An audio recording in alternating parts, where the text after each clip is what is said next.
સમગ્ર દેશમાં 3 નવા કાયદા અમલમાં આવ્યા છે તે બાબતે એડવોકેટ દેવાયત બારોટે વાત કરી હતી।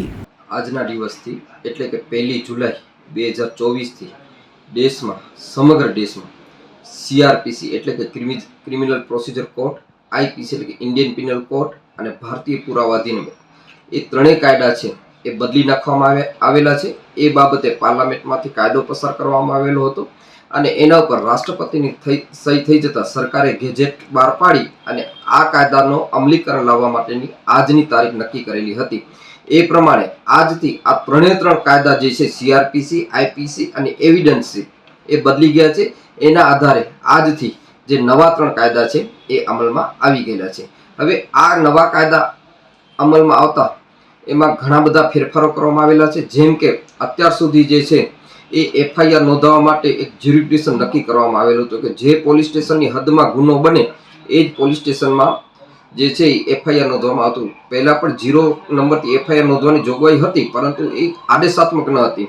પોલીસને લાગે તો એ નોંધી શકે, અન્યથા એવી સૂચના આપવામાં આવતી હતી કે ભાઈ તમે જે તે પોલીસ સ્ટેશનમાં જાઓ અને ત્યાં ફરિયાદ નોંધાવો। જ્યારે આ નવા કાયદા અમલમાં આવતા ગમે ત્યાંનો બનાવ બનેલો હશે છતાં પણ 0 નંબરથી ગમે તે પોલીસ સ્ટેશનમાં FIR નોંધી શકાશે અને ત્યારબાદ સંબંધિત પોલીસ સ્ટેશન છે એ FIR જે છે એને સંબંધિત પોલીસ સ્ટેશનમાં મોકલવામાં આવશે અને ત્યાં જે છે એ FIRના નંબર આપવામાં આવશે। એટલે એક આ મહત્વનો ફેરફાર કરવામાં આવેલો છે। બીજો ફેરફાર એવો છે કે જામીન અંગેના જે પ્રાવધાન છે એમાં પણ બહુ ચોકસાઈ કરવામાં આવેલી છે। એ ચોકસાઈ મુજબ કે પોલીસ કસ્ટડીની 3 વર્ષ કરતાં ઓછા ગુના જે છે એમાં કોઈ આરોપીની ધરપકડ કરવામાં આવે તો એમાં DSP અથવા એનાથી ઉચ્ચ અધિકારીની પરવાનગી લેવી પડશે। એ જ રીતે વૃદ્ધો એટલે કે 60 વર્ષથી ઉંમરની આરોપીઓ જે છે એની ધરપકડ કરવા માટે પણ આ જ પ્રક્રિયાને અનુસરવી પડશે। એ જ રીતે જે બાળકો છે એ બાળકો સંબંધિત ગુનાઓ માટે પણ આ જ પ્રક્રિયા જે છે એને અનુસરવી પડશે। એટલે આ જે ફેરફારો જે કરવામાં આવ્યા છે એના કારણે જે છે એ આજથી અમલમાં થઈ જશે। એના પછી જે છે એ જે FIR થશે એ FIRના સંબંધિત શું કાર્યવાહી કરવામાં આવેલી છે એ પણ આખું જે છે આપણે ઓનલાઈન જોઈ શકીએ। એટલે ફરિયાદી અથવા સંબંધિત કોઈ પણ વ્યક્તિ આ FIR જે એણે ગુનો નોંધાવેલો છે, ગુના બાબતે FIR કરાવેલી છે, એની પ્રક્રિયા શું ચાલી રહી છે, ક્યાં તપાસ પહોંચી, કેવી રીતે તપાસ થઈ રહી છે એ બાબતે પણ ઓનલાઈન એ સમગ્ર પોતાના ફરિયાદના અનુસંધાને થતી પ્રક્રિયા જોઈ શકશે।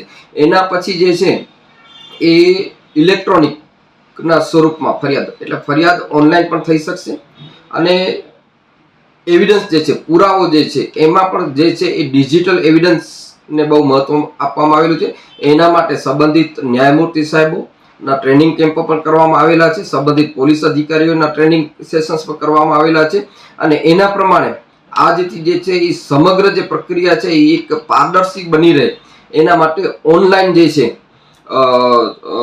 પ્રક્રિયા એને બહુ મહત્વ આપવામાં આવેલું છે। અને પુરાવા અધિનિયમમાં જે છે એ ડિજિટલ એવિડન્સ છે એના માટે પણ ઘણા બધા ફેરફાર કરવામાં આવેલા છે અને અત્યારે જે છે એ ડિજિટલ એવિડન્સ માટેની જોગવાઈઓ પણ આ નવા કાયદામાં કરવામાં આવેલી છે।